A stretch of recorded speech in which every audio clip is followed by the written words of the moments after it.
The palace of Emperor Calthus floated above the storm clouds like a giant crystal mountain. Lightning flashed below, but up here everything was calm and beautiful. Ships from 100 different worlds landed on the massive platform, bringing visitors from across the galaxy. Today was special.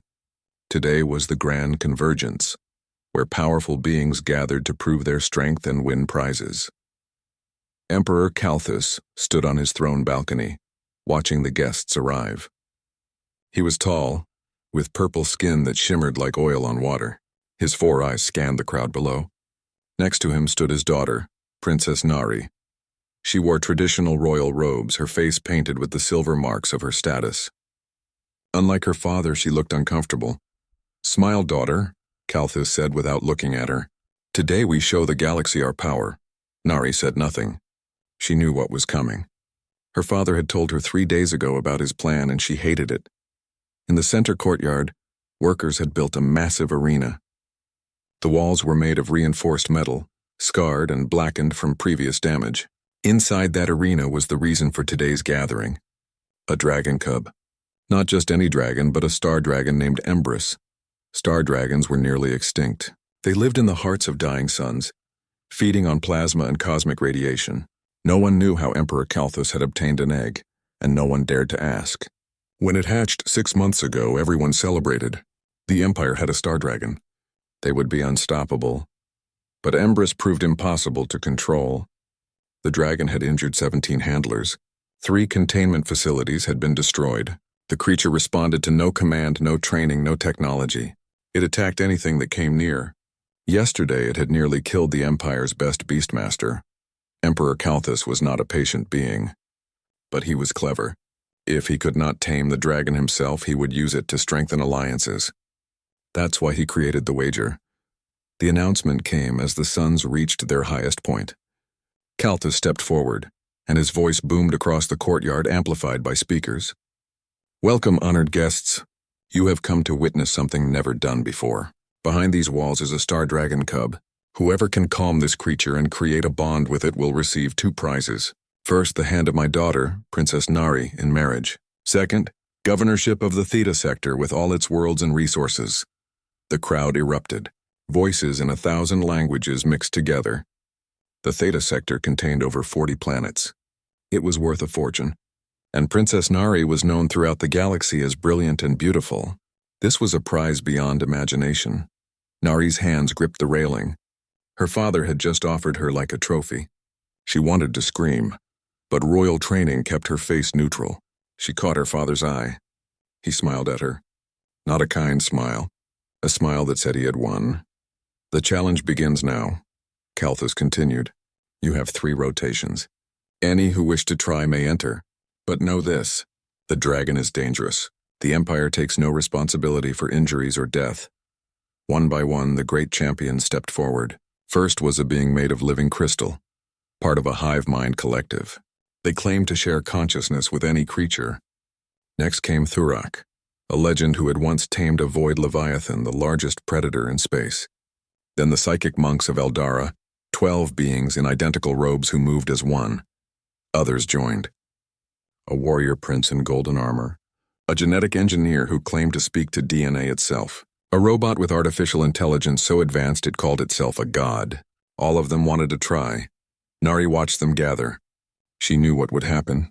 These beings saw the dragon as a challenge, a test of power. None of them understood what Empress really needed. She had watched the dragon through monitors.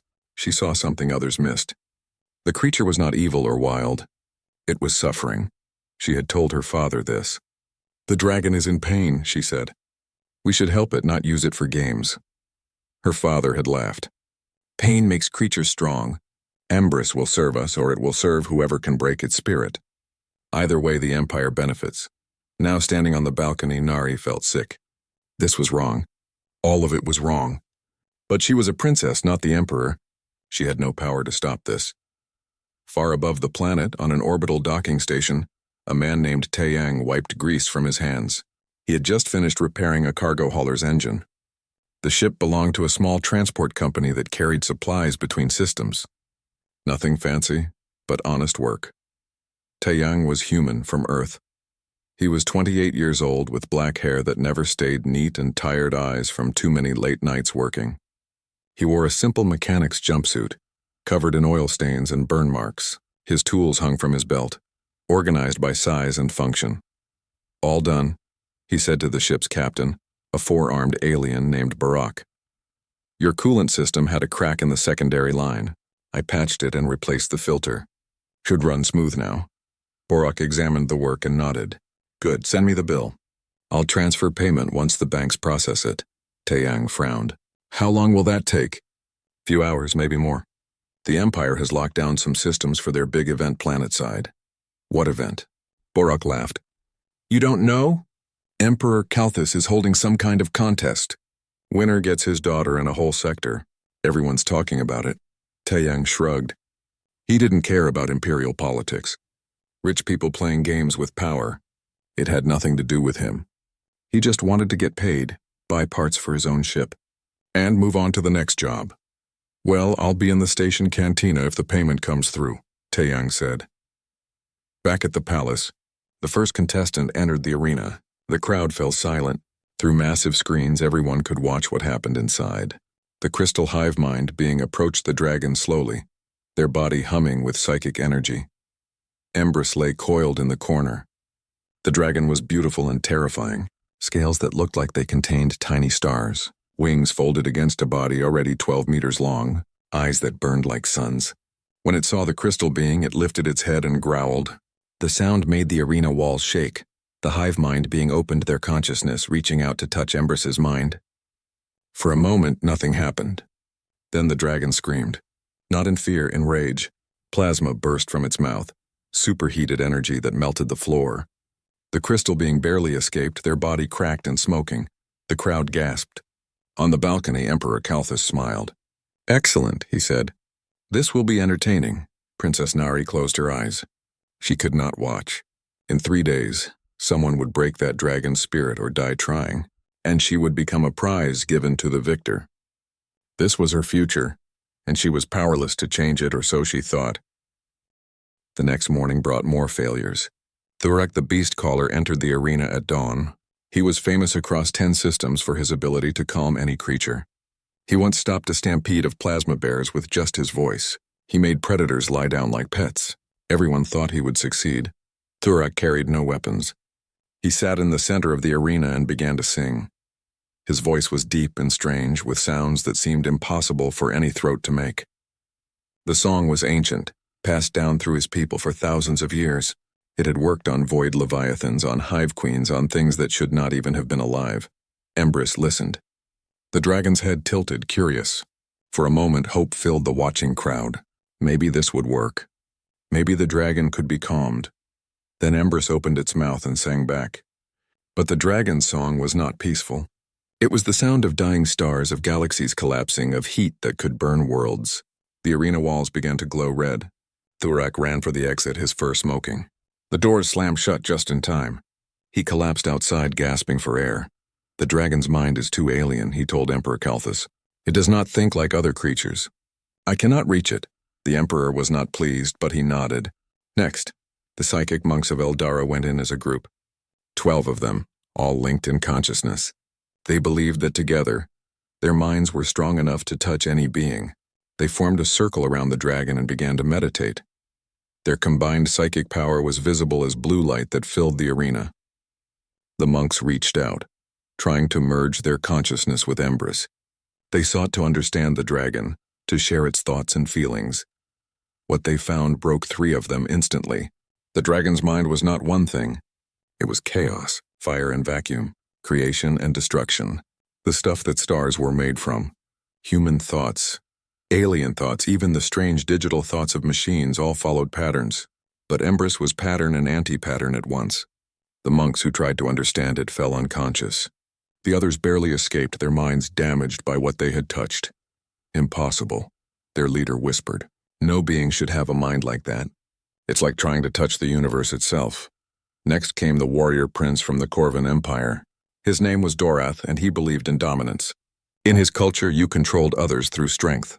He wore armor made from the scales of 100 conquered beasts. He carried weapons that could cut through starship hulls. I will not sing to it or play mind games, Dorath announced.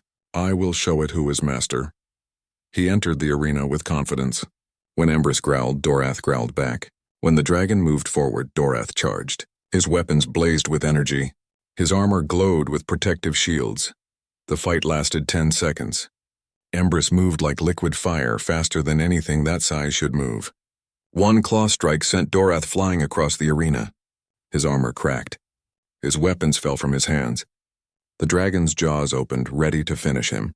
Only the emergency defense system saved his life. Stun beams fired from the walls, driving Empress back long enough for Dorath to be pulled out. He was alive, but barely. His pride hurt worse than his broken bones. By the end of the second day, 12 contestants had tried and failed. Some were injured. Some were simply humiliated. All of them left the arena defeated. The dragon remained alone, coiled in the corner, eyes burning with anger and something else. Something the contestants did not recognize. Princess Nari watched every attempt from the observation deck. She was not allowed to leave.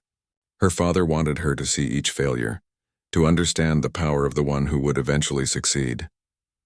But Nari saw something different. She saw the dragon flinch when certain equipment was activated. She saw how Empress moved carefully on its left rear leg. She saw pain in those burning eyes. That evening, she went to her father's private office. Guards stood outside, but they let her pass. She was the princess. Emperor Kalthus sat at his desk reviewing reports from across the empire. Father, Nari said, I request permission to examine the dragon. Kalthus looked up, surprised. You, why? I believe the dragon is injured. If we heal it, perhaps it will calm down. Her father laughed. Injured? Our best medical scanners found nothing. The dragon is perfectly healthy. It's simply wild. Then let me look, Nari insisted. What harm could it do? Kalthus studied his daughter. She was smart, he knew that. Too smart sometimes. But she was also naive. She thought kindness could solve problems. He had tried to teach her that power was what mattered, but she never learned. No, he said finally.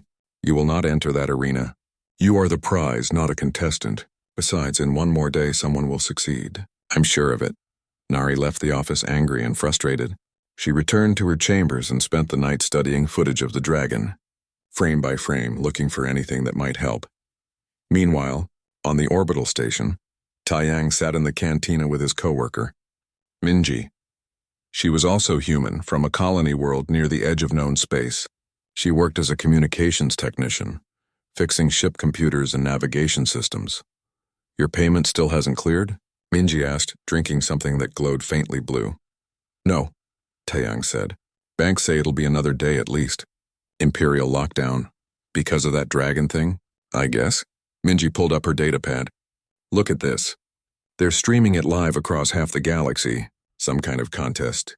Emperor's daughter as the prize. Pretty medieval, if you ask me. Taiyang wasn't interested in watching, but Minji insisted. She put the pad between them, showing the live feed from the palace. Right now, they were showing highlights from previous attempts. Failed attempts. That dragon is beautiful, Minji said. Scary, but beautiful. Taiyang watched as Empress destroyed another section of wall. The dragon moved with power and grace, but something caught his attention. When the dragon turned, there was a slight hesitation in its left rear leg. Just a fraction of a second, but visible if you were looking for it. Play that back, he told Minji. What? The last part.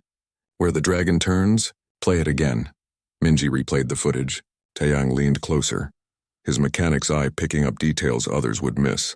He saw how the dragon's movements weren't quite balanced, how it favored certain positions, how the plasma bursts seemed to come at specific moments. Huh, he said. What? I don't think that dragon is angry, Minji laughed. Did you see what it did to those contestants? It's definitely angry. No, Taiyang said slowly, his mind working through the problem like he would diagnose a broken engine. I think it's hurt. He pointed at the screen. See how it shifts weight before attacking? And the energy discharge pattern, it's not random. It's consistent. Like a system malfunction. Taiyang, it's a living creature, not a machine. Living creatures have systems too. Biological ones. And something in that dragon system is wrong. Minji looked at him like he was crazy. Even if you're right, what are you going to do about it? March down there and tell the Emperor his dragon has a boo-boo? Taiyang sat back thinking. She was right. It was none of his business. He was just a mechanic waiting for payment.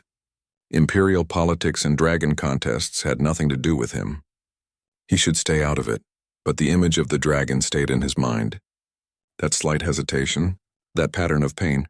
If he was right, that creature was suffering, and everyone was trying to dominate it instead of help it. It reminded him of when he was younger, working in a shipyard. A man had been injured, metal lodged in his leg. Everyone assumed he was drunk and violent because he kept lashing out. But he wasn't violent. He was in agony. Once they removed the metal, he was fine. "I'm probably wrong," Taeyang said finally. "Probably," Minji agreed, but he wasn't, and somewhere deep down, he knew it. The question was whether he would do anything about it. Taeyang couldn't sleep that night. He lay in his small quarters on the station, staring at the ceiling. His mind kept going back to the dragon, to that pattern of movement, to the pain he was sure he saw. At 3 a.m, he gave up trying to rest. He got out of bed and went to his workbench. He pulled up all the footage he could find of Empress, using his repair tools to analyze it. His diagnostic scanner wasn't designed for living creatures, but the principles were the same. Look for patterns. Find the malfunction. He enhanced the images, running them through filters designed to detect metal stress and electromagnetic interference. What he found made him sit up straight. There in the dragon's left rear haunch was a cluster of foreign objects, metal fragments, small but numerous. They showed up as bright spots on his scanner, clearly visible once you knew what to look for. But more than that, his scanner detected electromagnetic field disruption around those fragments. The dragon was a star dragon, which meant its body naturally generated powerful electromagnetic fields. The metal was interfering with that field, creating painful feedback loops. Every time the dragon moved, every time something with an energy signature came near, the pain would spike. "That's why it attacks," Taeyang said to himself. "It's not aggression. It's self-defense." By dawn, he had made his decision. He took a shuttle down to the planet's surface. Palace security stopped him at the first checkpoint. "No visitors," a guard said. The guard was twice Taeyang's size and covered in natural armor plating. "I have information about the dragon," Taeyang said. "Important information." Everyone has information about the dragon. "Go away, human," Taeyang expected this. He pulled out his datapad and showed the enhanced images. "Look at these scans. There's metal embedded in the creature's leg. That's why it can't be calmed. It's in pain." The guard looked at the images without understanding them. "This is not my concern. Leave or be removed." But another voice spoke from behind the guard. "Let him through." Everyone turned. Princess Nari stood there, flanked by 2 royal attendants. She had been walking through the palace gardens when she heard the commotion at the gate.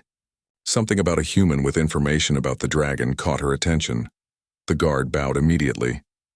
"Princess, this human claims to have discovered something about Empress." Nari approached Taeyang. She was tall for a human woman, though shorter than her father's species. Her silver face markings caught the morning light. Her eyes were sharp, intelligent, and tired from lack of sleep. "Show me," she said. Taeyang handed her his datapad. Nari studied the images carefully. She had spent all night reviewing similar footage, but she didn't have access to the kind of diagnostic equipment Taeyang used. These images showed details she had never seen before. "Metal fragments," she said quietly, lodged in the tissue around the primary electromagnetic node. This would cause constant interference with the dragon's natural field generation. "Exactly," Taeyang said. Surprised, she understood immediately. Every time the dragon moves that leg, or anything with an energy field comes close, the pain spikes. It's not attacking because it's wild. It's defending itself from agony. Nari looked up at him. "How did our medical scanners miss this?" "Probably because they were looking for biological damage. These are metal fragments, small ones. You'd need to specifically scan for foreign materials. And the electromagnetic interference might have masked their signature on standard medical equipment." Nari's mind raced. This changed everything. The dragon wasn't impossible to tame. It was injured. But if she told her father, he would send in doctors who would try to restrain Empress, sedate it, operate with force. That would only make things worse. "Come with me," she said to Taeyang. She led him through the palace to the observation chamber overlooking the arena. Inside the chamber, Emperor Kalthus sat with his advisors watching another contestant prepare to enter. This one was a genetic engineer who claimed to have created a pheromone that would make any creature docile. "Father," Nari said, This human has discovered something important about Empress. Emperor Kalthus looked at Taeyang with mild interest. Humans were uncommon this far from Earth. "Speak," the Emperor commanded. Taeyang explained his findings, showing the scans and the data. He kept his language simple and direct, the way he would explain a mechanical problem to a ship captain. The dragon has metal fragments in its leg. They're causing electromagnetic interference with its natural systems. That's causing constant pain. Remove the fragments and the dragon should calm down. The Emperor's advisors immediately began arguing. One claimed it was impossible, that their medical team had scanned the dragon thoroughly. Another said that even if true, it was irrelevant because the dragon was simply a beast. A third suggested capturing the dragon and operating regardless of the risk. But Emperor Kalthus held up a hand for silence. He studied the human carefully. "These scans are convincing. But if you are so certain of your diagnosis, why should I trust you over my own experts?" "Because I'm not trying to control the dragon," Taeyang said. "I'm trying to fix a problem. It's what I do. I fix broken systems, and if you are wrong, if the dragon attacks you," Taeyang shrugged. "Then I'm wrong. But I don't think I am." Emperor Kalthus smiled. It was not a warm smile. "Very well. I propose this. You human will enter the arena. You will attempt to treat the dragon. If you succeed, you win the wager. Princess Nari and the Theta sector will be yours." Taeyang blinked. "Wait, what?" "No, I didn't come here for your contest. I just wanted to help the dragon." "Too late. You have offered your theory. Now prove it." The Emperor's voice became cold. "Refuse and you will face consequences for wasting Imperial time during an official contest. Accept and you have a chance at glory." Taeyang realized he had walked into a trap. The Emperor saw everything as politics and power. A human claiming to solve what others couldn't was either a genius or a fool, and either way it made good entertainment. Princess Nari stepped forward. "Father, this is unfair." He came to help, not to compete. "Life is unfair, daughter. The human will enter or he will leave in chains." Taeyang looked at Nari. He saw the frustration and anger in her eyes. She was trapped by her father's games as much as he was. He thought about running, about getting back to his shuttle and leaving this whole mess behind. But if he did that, the dragon would continue to suffer. More contestants would try and fail, and eventually the Emperor would probably order the dragon killed. "Fine," Taeyang said, "but I need medical equipment. A magnetic extraction tool, a scanner, and a regeneration gel kit. And I go in alone. No guards, no observers in the arena, and all energy fields deactivated." "Why alone?" an advisor asked suspiciously.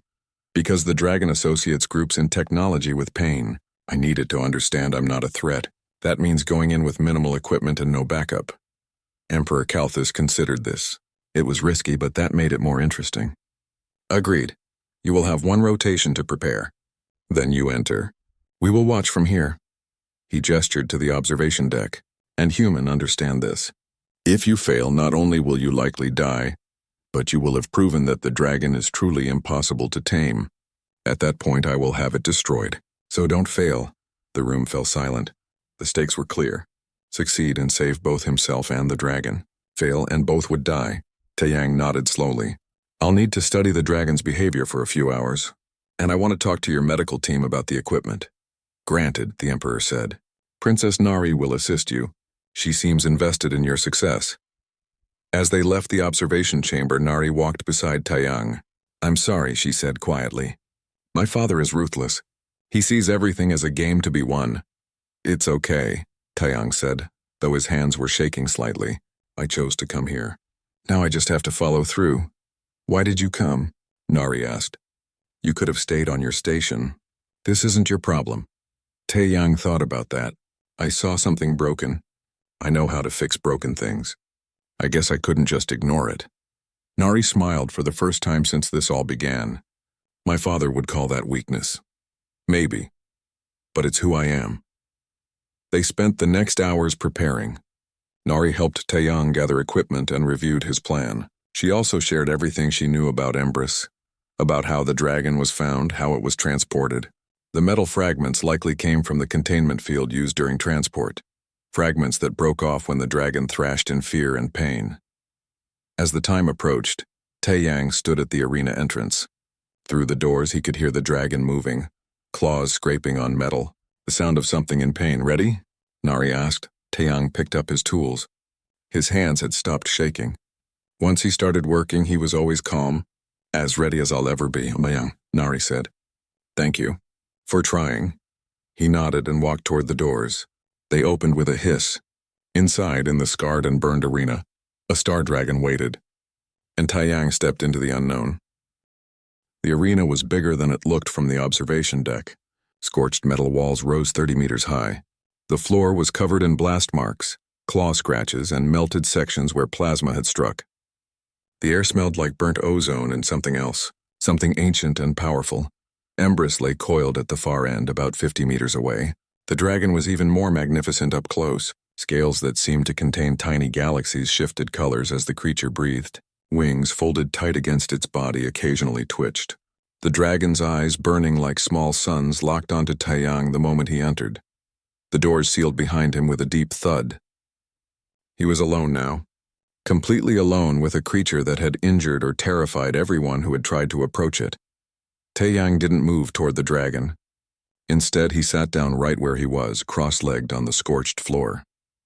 He placed his tools in front of him, the magnetic extraction device, the medical scanner, and the small torch he might need for cauterization.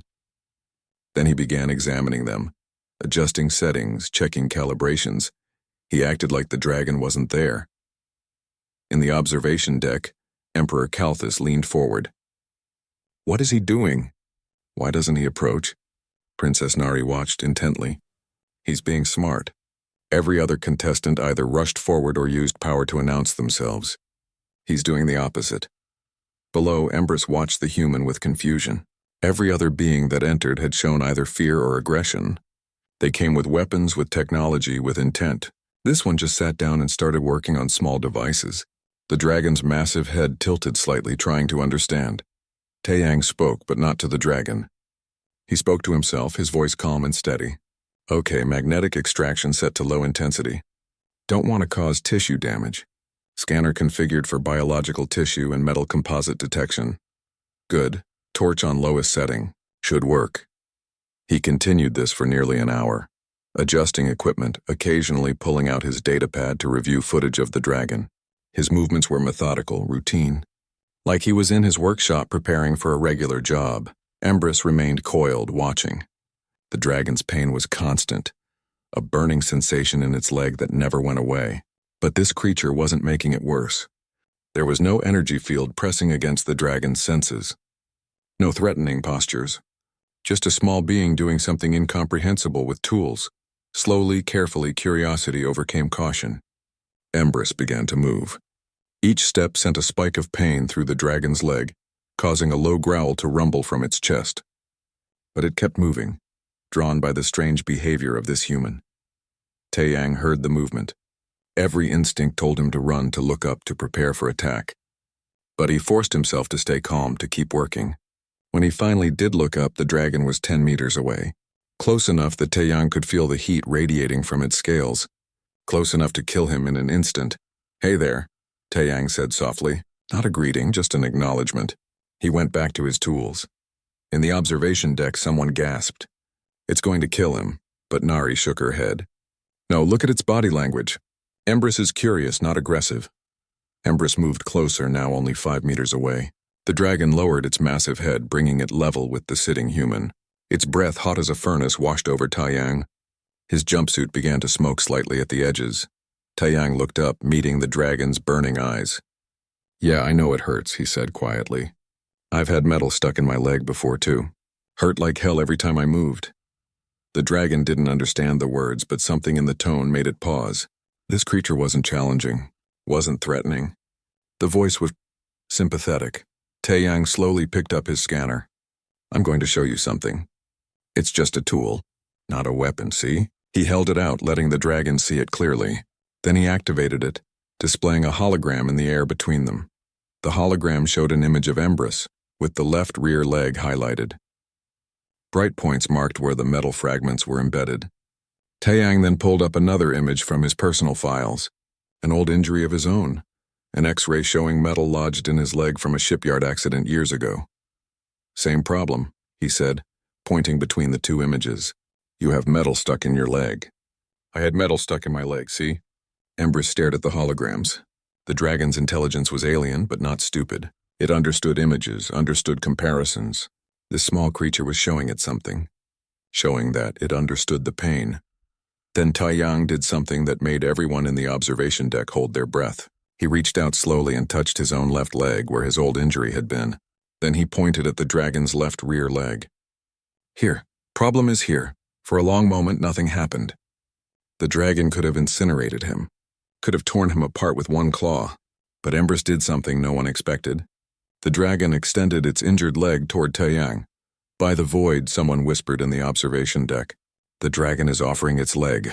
Taiyang's heart was pounding, but he kept his movements slow and steady. Okay, thank you. This is going to hurt a bit at first, but I promise it'll feel better after. He picked up the magnetic extraction tool. It looked like a long pen with a glowing tip. He activated it on the lowest setting and held it near the dragon's leg. The tool detected the metal fragments and began to create a gentle magnetic field to pull them out. The moment the field activated, Embers flinched. The pain spiked as the fragments began to shift. The dragon's growl became a roar and plasma started to form in its throat. Taiyang immediately shut off the tool and pulled back. Okay, too much. I understand. He waited, letting the dragon calm down. We'll do this slower. Much slower. One small piece at a time. He waited 5 full minutes before trying again. This time he used an even lower setting, targeting just one small fragment. The dragon tensed but didn't pull away. Slowly, incredibly slowly, the fragment began to move through the tissue toward the surface. It took 20 minutes to remove that first piece. When it finally pulled free, Taiyang held it up to show the dragon. A twisted bit of metal, barely a centimeter long, stained with biological fluids. One down, he said. Embers felt something it hadn't felt in months, a tiny reduction in pain, just a fraction but noticeable.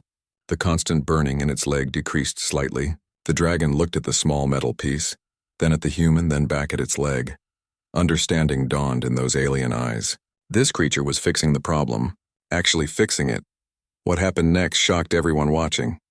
Embry settled down onto the arena floor, carefully positioned its leg closer to Taiyang and waited. It's cooperating, Princess Nari said, wonder in her voice. The dragon is actually cooperating. Taiyang got to work. Each fragment took time. Some were deeper than others. Some were tangled in tissue.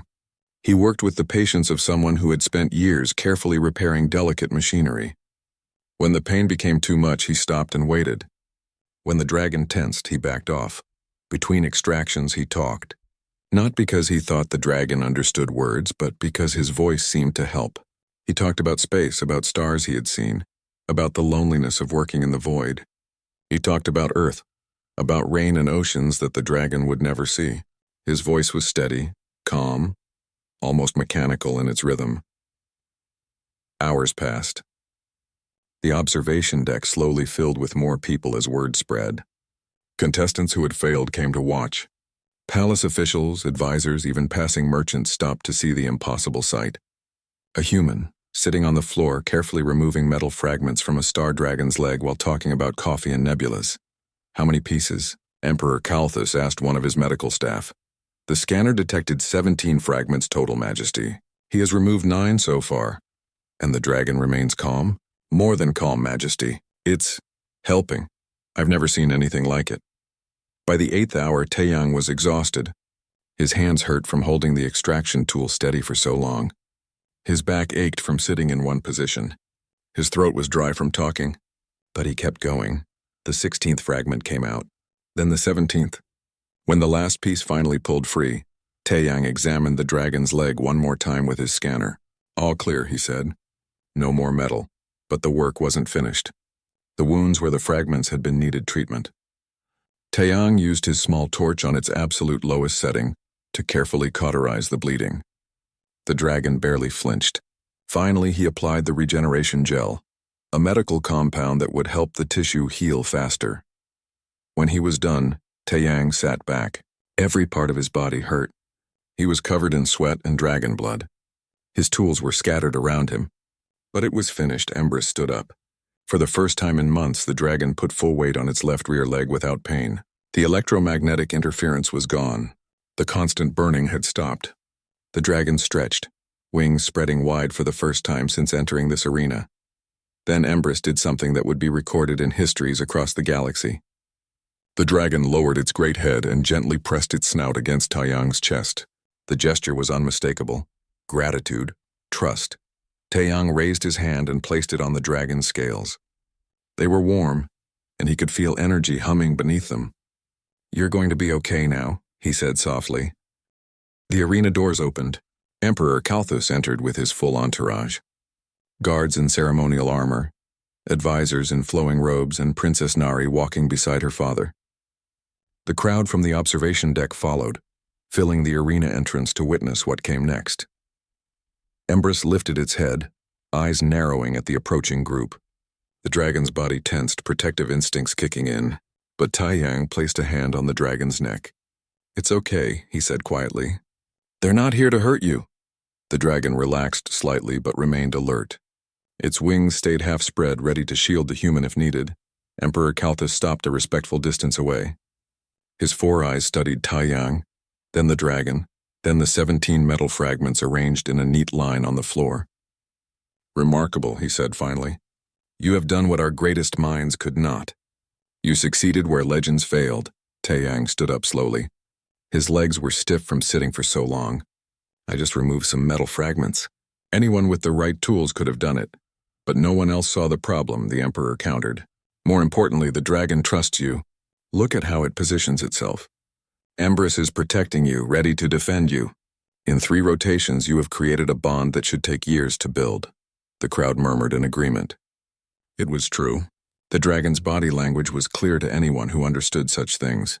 Empress had accepted Taeyang in a way it had accepted no one else. Emperor Kalthus raised his hands and the crowd fell silent. "According to the terms of my wager, Taeyang of Earth has fulfilled the challenge. He has calmed the Star Dragon and established a bond.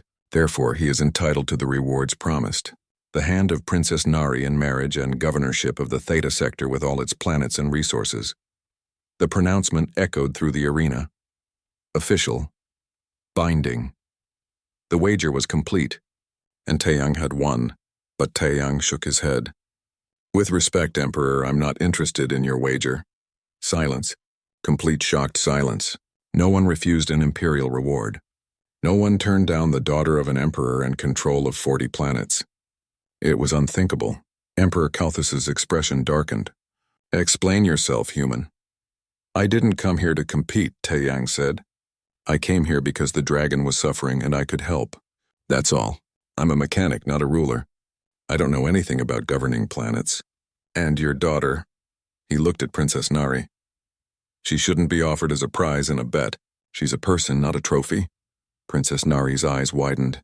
In all the scenarios she had imagined, in all the outcomes she had feared, she never expected this. Someone refusing the wager. Someone seeing her as more than a prize. "You dare insult my generosity?" Emperor Kalthus's voice was dangerous now. "You reject what others would kill for?" "I'm not insulting anyone," Taeyang said calmly. "I'm just saying this isn't what I want. The dragon is healed. That's enough for me." The Emperor's 4 eyes bore into Taeyang. Around them, the crowd waited to see if the human would be punished for his audacity. To refuse an imperial gift was to question the Emperor's judgment. It was to suggest the reward wasn't worth having. But then something unexpected happened. Emperor Kalthus laughed. It started as a low rumble and grew into a full, genuine laugh. "Incredible. Truly incredible. You heal my star dragon, win the greatest prize in the galaxy, and then refuse it because it isn't what you want." The Emperor stepped closer. Empress growled a warning, but Taeyang's hand on the dragon's neck kept it calm. "Tell me, human. In your culture, refusing a gift is considered disrespectful." "Sometimes," Taeyang admitted. "But keeping a gift you can't use is foolish. And taking a person as a reward is wrong, no matter the culture." Kalthus studied him for a long moment. Then he nodded slowly. "I have lived for 300 years. I have seen countless beings of power, of cunning, of ambition, but rarely have I seen someone refuse power when it's offered. You are either the wisest being I've met or the most foolish." "Probably foolish," Taeyang said with a tired smile. The Emperor turned to his advisors. They whispered urgently, debating what to do with a contestant who won but refused the prize. This had never happened before. There were no rules for this situation. Finally, Emperor Kalthus spoke again. Very well. You refuse the traditional rewards, but I cannot let your achievement go without recognition. The galaxy watches. I must respond appropriately. He gestured, and one of his advisors brought forward a crystal tablet with symbols etched into it. I grant you the title of Friend of the Vorlan Empire. This has been given only 3 times in our empire's history. It means you have free travel through all our territories, protection under our laws, and the right to trade without tariffs.